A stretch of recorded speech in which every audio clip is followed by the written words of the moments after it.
7 മാസം പിന്നിട്ട Israel Hamas യുദ്ധം ഇപ്പോഴും ശക്തമായി തുടരുകയാണ്. ഇരുപക്ഷത്തിനും വ്യക്തമായ മേൽക്കോയ്മ നേടാൻ സാധിച്ചിട്ടില്ല എന്നിരിക്കെ യുദ്ധവിരാമനത്തിനുള്ള ചർച്ചകളും ഇതുവരെ ഫലം കണ്ടിട്ടില്ല. അടുത്ത ആഴ്ച മുതൽ പുതിയ വെടിനിർത്തൽ ചർച്ചകൾ ആരംഭിക്കുമെന്നാണ് വിവരം. അതിനിടെയാണ് ഇസ്രായേൽ സൈന്യത്തിന് ശക്തമായ തിരിച്ചടി നേരിടുന്നുവെന്ന പുതിയ വാർത്ത വന്നിരിക്കുന്നത്. ഹമാസിനെ തുരത്തി ഓടിച്ചെന്ന് നേരത്തെ ഇസ്രായേൽ സൈന്യം അവകാശപ്പെട്ടിരുന്ന വടക്കൻ ഗാസയിൽ ഇപ്പോഴും ശക്തമായ ഏറ്റുമുട്ടലാണ് നടക്കുന്നത്. ഈജിപ്ത് അതിർത്തിയോട് ചേർന്ന റഫയിലും ഇസ്രായേൽ ആക്രമണം ശക്തമാണ്. അതിനിടെയാണ് ജബാലിയ ക്യാമ്പിൽ ഇസ്രായേൽ സൈനികർ കൊല്ലപ്പെട്ടു എന്ന വിവരം അന്തർദേശീയ മാധ്യമങ്ങൾ റിപ്പോർട്ട് ചെയ്തിരിക്കുന്നത്. ഇസ്രായേൽ ഗാസ അതിർത്തിയോട് ചേർന്ന മേഖലയിലാണ് ജബാലിയ ക്യാമ്പുള്ളത്. ഇവിടെ ഭൂമിക്കടിയിൽ നിർമ്മിച്ച തുരങ്കങ്ങളിൽ പതിയിരുന്നാണ് ഹമാസ് ഇസ്രായേലിനെതിരായ പോരാട്ടം ശക്തമാക്കിയിട്ടുള്ളത്. തുരങ്കങ്ങളിൽ പലതും ഇസ്രായേൽ നേരത്തെ തകർത്ത് കളഞ്ഞിരുന്നു.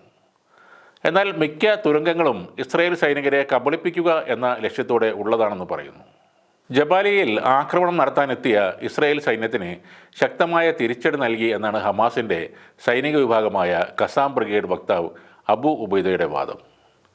ഇസ്രായേൽ സൈനികരെ തുരങ്കത്തിനകത്തേക്ക് ആകർഷിപ്പിച്ചായിരുന്നു ഹമാസ് ആക്രമണം എന്നാണ് മനസ്സിലാകുന്നത്.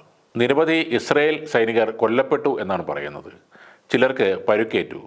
ഒട്ടേറെ സൈനികരെ പിടികൂടിയെന്നും അബു ഉബൈദ അവകാശപ്പെടുന്നു. ജബാലിയ അഭയാർത്ഥി ക്യാമ്പിലെ തുരങ്കത്തിലേക്ക് സൈനികരെ വലിച്ചിഴച്ച് കൊണ്ടുപോകുന്നത് ദൃശ്യങ്ങളിൽ കാണാവുന്നതാണ്. ഇസ്രായേൽ സൈനികർക്ക് കാര്യമായ പരിക്കുമുണ്ട്. സൈനികരിൽ ഒരാളെ തുരങ്കത്തിനുള്ളിൽ വലിച്ചു കൊണ്ടുപോകുന്നതിനൊപ്പം മറ്റൊരു സൈനികൻ അവിടെ പരിക്കേറ്റ് കിടക്കുന്നതും പുറത്തുവിട്ട ദൃശ്യങ്ങളിൽ കാണാം. ഇസ്രായേൽ സേനയുമായി നേർക്കുനേർ നിന്നായിരുന്നു ഹമാസിൻ്റെ പോരാട്ടം എന്നാണ് പറയുന്നത്. എന്നാൽ ഈ വീഡിയോ പുറത്തു വന്നിട്ടും ഇക്കാര്യം നിഷേധിക്കുകയാണ് ഇസ്രായേൽ. അങ്ങനെയൊരു സംഭവമേ നടന്നിട്ടില്ലെന്നാണ് ഇസ്രായേൽ ഡിഫൻസ് ഫോഴ്സ് വ്യക്തമാക്കുന്നത്. ഈ വീഡിയോയുടെ ആധികാരികത തങ്ങളുടെ സൈന്യം പരിശോധിച്ചു വരികയാണെന്നും അവർ പറയുന്നു.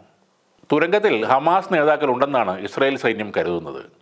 ഇതുമായി ബന്ധപ്പെട്ട ചില സൂചനകൾ ഹമാസ് പുറത്തുവിട്ടത് അവരുടെ യുദ്ധതന്ത്രമായിരുന്നു എന്ന് ചില മാധ്യമങ്ങൾ റിപ്പോർട്ട് ചെയ്യുന്നു. ഹമാസ് നേതാക്കളെയും പ്രവർത്തകരെയും പിടികൂടുക എന്ന ലക്ഷ്യത്തോടെയാണ് തുരങ്കത്തിലേക്ക് ഇസ്രായേലിൻ്റെ സൈന്യം പ്രവേശിച്ചത്. എന്നാൽ അവരെ കാത്തിരുന്നത് ശക്തമായ ആക്രമണമായിരുന്നു. ഇതുമായി ബന്ധപ്പെട്ട ഖസാം ബ്രിഗേഡ് വക്താവിൻ്റെ ഓഡിയോയും പശ്ചിമേഷ്യയിലെ നിരവധി മാധ്യമങ്ങൾ പുറത്തുവിട്ടിട്ടുണ്ട്. അതിനിടെ ഇനി ഇസ്രായേലുമായി ചർച്ച നടത്തി സമയം കളയേണ്ട എന്നാണ് ഹമാസ് വക്താവ് ഉസാമ ഹംദാൻ പ്രതികരിച്ചത്. ഇനി ചർച്ചയുടെ ഒന്നും ആവശ്യമില്ല. ഗാസയിൽ ആക്രമണം നടത്താൻ ഇസ്രായേലിന് കൂടുതൽ സമയം നൽകുക മാത്രമാണ് ഇത്തരം ചർച്ചകൾ കൊണ്ട് ഉണ്ടാവുന്നതെന്നും അദ്ദേഹം പറയുന്നു. അതേസമയം റഫയിൽ ഇസ്രായേൽ ആക്രമണം അവസാനിപ്പിക്കണമെന്ന് അന്താരാഷ്ട്ര കോടതി കഴിഞ്ഞ ദിവസം ഉത്തരവിട്ടിട്ടുണ്ട്.